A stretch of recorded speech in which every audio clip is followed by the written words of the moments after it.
Hello, I'm Linda Heffernan, Executive Leadership Coach and Cognitive Behavioural Hypnotherapist. So in this bite-sized version of my larger approach to cognitive behavioural hypnotherapy coaching, I'm just taking the opportunity in a very simple, raw way to explain to you what I mean by my approach to cognitive behavioural coaching. Okay? So the core principle of this is that your thinking drives your behavior. What you think shapes what you do, and the stories you tell yourself, the beliefs that you hold, well, these determine how you show up as a leader, and I think as a human being. When you bring me a challenge, I first listen very actively to how you're thinking about it. And what am I listening for? I'm listening for language patterns such as should, can't, and always. I'm listening for beliefs such as good leaders don't show vulnerability. I'm listening for generalisations such as nobody listens. I'm listening for emotional indicators, frustration, fear, maybe even joy or happiness. And I'm also listening for incongruency, when what you say doesn't match what you believe. So as in all of my videos, I like to ground it in a little bit of case study work. I'm going to introduce you to a client, fictional name James, who was a director that kept saying to me, "I'm not strategic enough, Linda." But when he described his work to me, solving complex problems, designing initiatives, spotting patterns, to me that was strategic thinking. But James, he would dismiss it all. He'd say, that's just common sense. So his behavior demonstrated capability, but his belief was the opposite. So in the coaching work, I asked him, well, what does strategic mean to you? When did you start believing that you weren't strategic enough? And here's the info.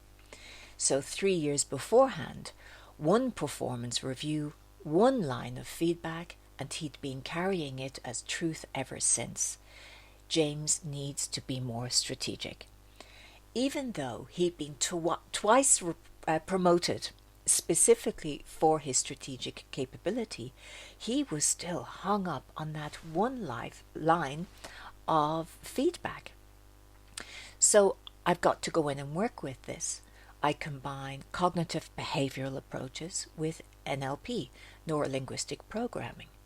So the cognitive behavioral approach gives us the framework, identifying patterns, examining beliefs, and NLP gives us the tools, reframing, anchoring, and language patterns. With James, the cognitive behavior helped him identify this outdated belief, and the NLP helped shift it.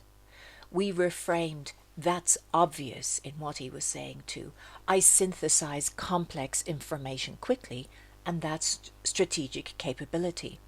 So I encouraged him to change his language from I'm not strategic to I'm developing strategic capability.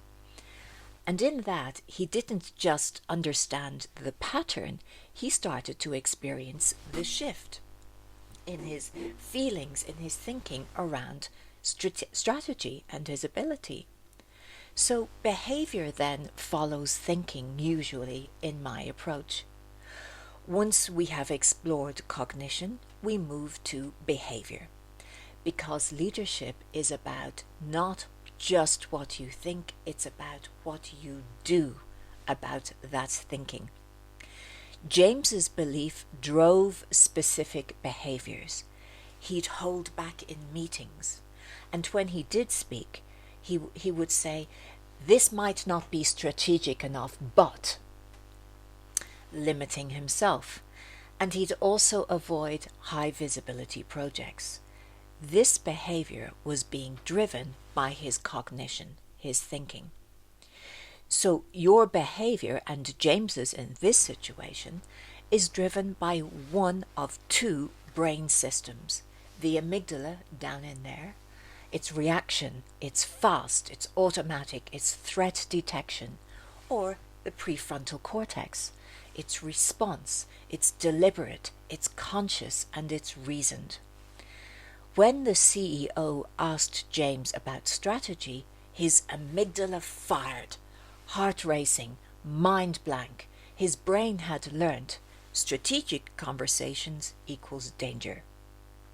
Now, once James, he recognized it was responding to an outdated belief rather than an actual threat, he could interrupt the pattern.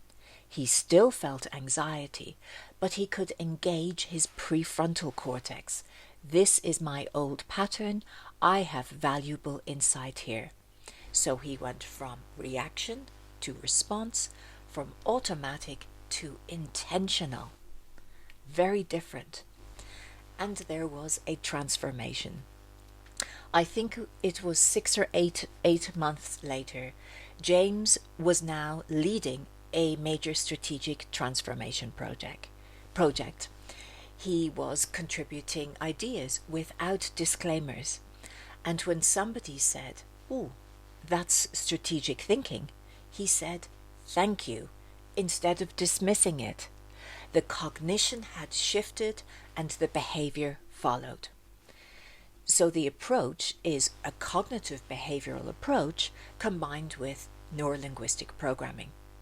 So we listen to your thinking patterns, your beliefs, your language.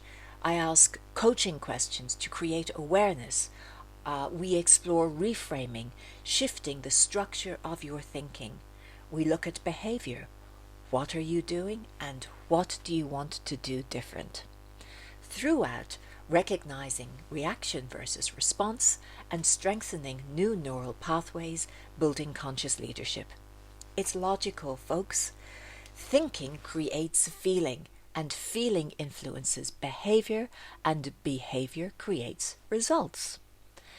So if you are curious about how your thinking shapes your leadership, and if you want to move from reactive patterns to intentional responses, well, my friends, that's the work I do.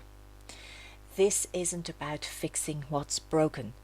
It's about understanding what's beneath the surface and giving you more choice in how you lead. If this resonates, please connect with me, subscribe, check out my email.